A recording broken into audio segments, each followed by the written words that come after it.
99% de chances que tu abandonnes l'industrie du marketing de réseau.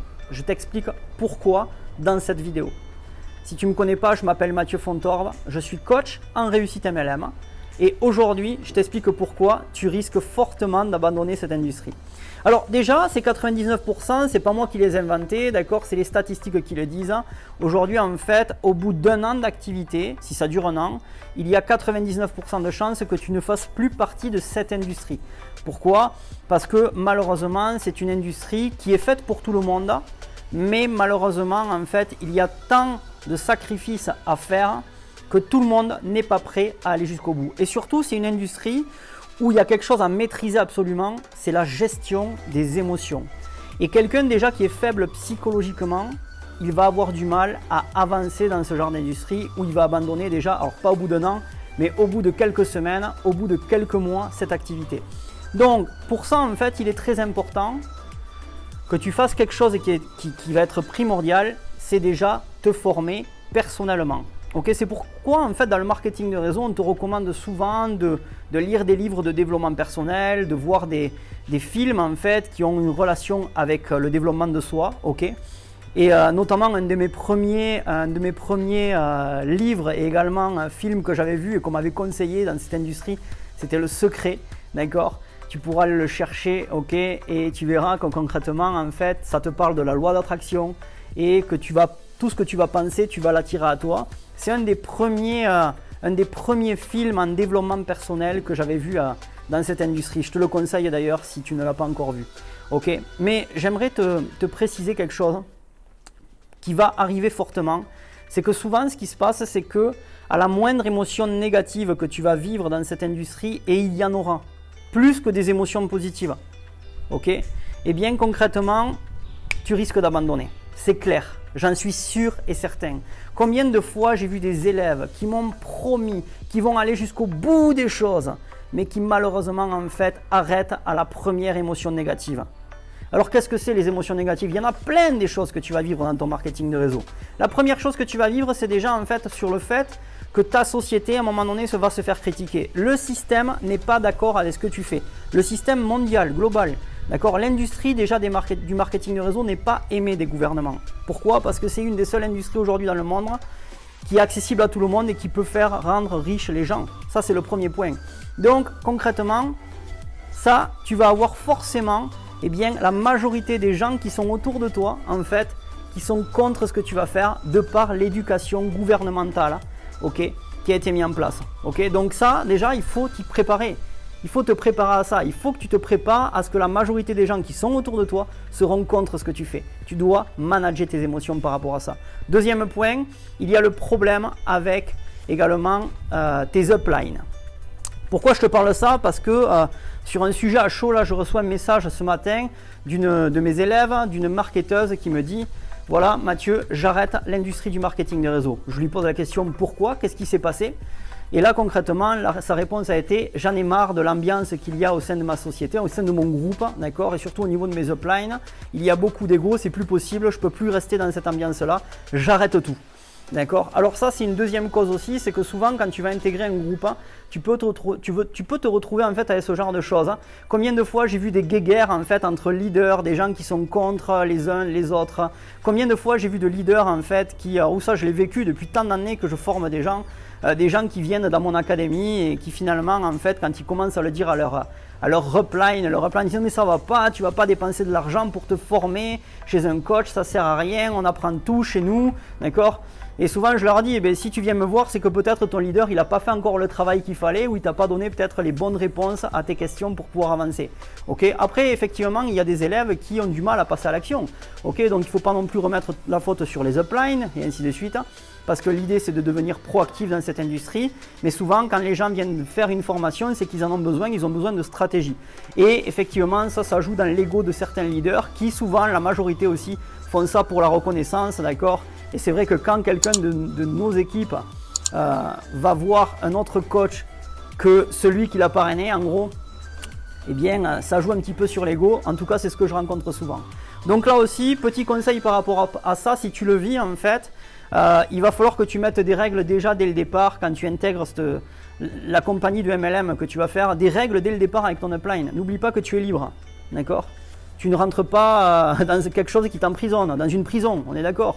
Tu es libre de faire ce que tu veux, tu es indépendant. Et ça, il faut que tu le prennes en compte. Okay, ton upline, tu le sollicites que si tu as besoin d'informations. Okay, mais en aucun cas, tu dois prendre en compte, ou en tout cas, tu dois utiliser ce que va te dire ton upline. Okay, c'est toi qui décides de tout ça. Okay, encore une fois, moi j'ai l'habitude de dire qu'un upline, c'est juste un outil pour ton activité pour avancer.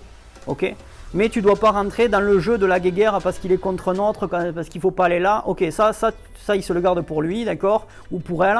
Toi, tu es indépendante ou tu es indépendant et concrètement, en fait, il faut que tu joues là de ça. Donc, manage tes émotions, ok. Et encore une fois, ça c'est très très important de prendre en compte que tu es indépendant et libre.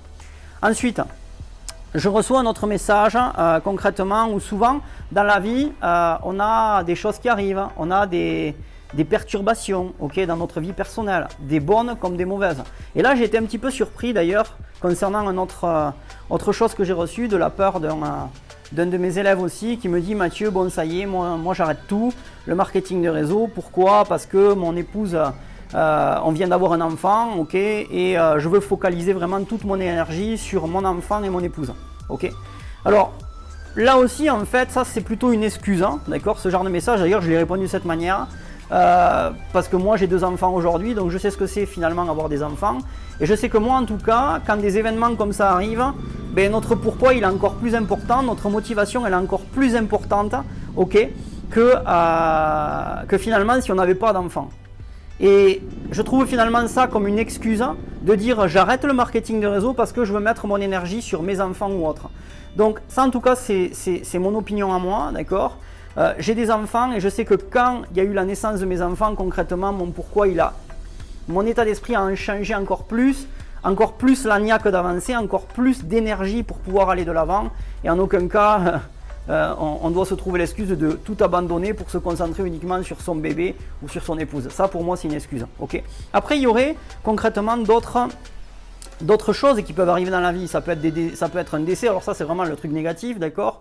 Ça peut être la déception amoureuse, ça peut être un truc qui va pas bien, où tu te sens pas bien dans ta vie, tu vois, à un moment donné où tu vis un événement où tu as l'impression que tout va s'écrouler et forcément tu vas arrêter cette industrie. Et là concrètement, en fait, si tu ne sais pas manager tes émotions, effectivement à ce moment-là, tu vas tout arrêter. C'est clair. Et ça, c'est très probable que ça arrive. Ok.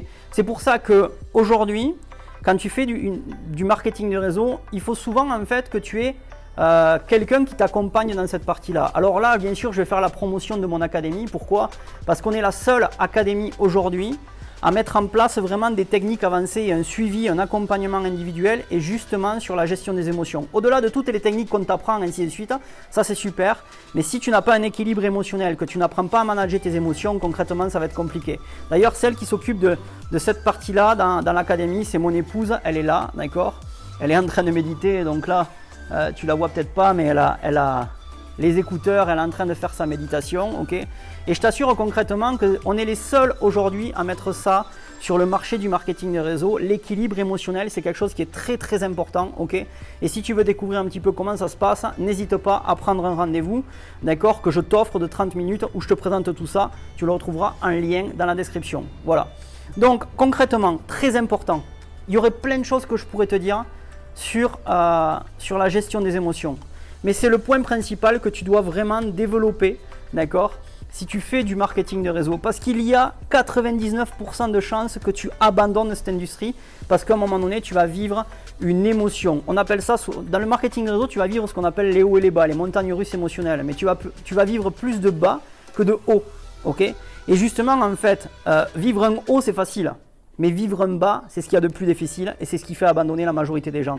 Donc si tu dois travailler quelque chose, encore une fois, vraiment travaille la gestion de tes émotions et n'arrête pas ton marketing, n'arrête pas ta compagnie juste parce que tu viens de vivre une émotion négative. Je sais que c'est plus facile à dire que faire, mais si tu veux savoir justement comment ne pas abandonner, je te conseille à ce que tu fasses partie, bien sûr, d'une formation, d'une académie ou que tu te formes au quotidien. Si c'est pas chez moi, va chez quelqu'un d'autre. Mais la réalité, en fait, il faut vraiment que tu aies quelqu'un qui t'aide à faire ça. Ok? J'espère que cette vidéo t'aura plu. Et si c'est le cas, bien sûr, n'hésite pas à lâcher un pouce bleu. N'hésite pas à commenter aussi si tu as vécu ce genre d'émotions. D'accord? Comment tu les as gérées? Ok? Ça peut aider d'autres personnes qui sont concrètement dans cette industrie. Donc donne ton émotion et bien sûr, explique-nous comment tu as pu la gérer. C'est toujours intéressant de savoir. Ok? Tout ça en commentaire. Je t'embrasse et n'oublie pas une chose, reste simple et viens en abondance et on se voit durant une prochaine vidéo. Ciao, ciao!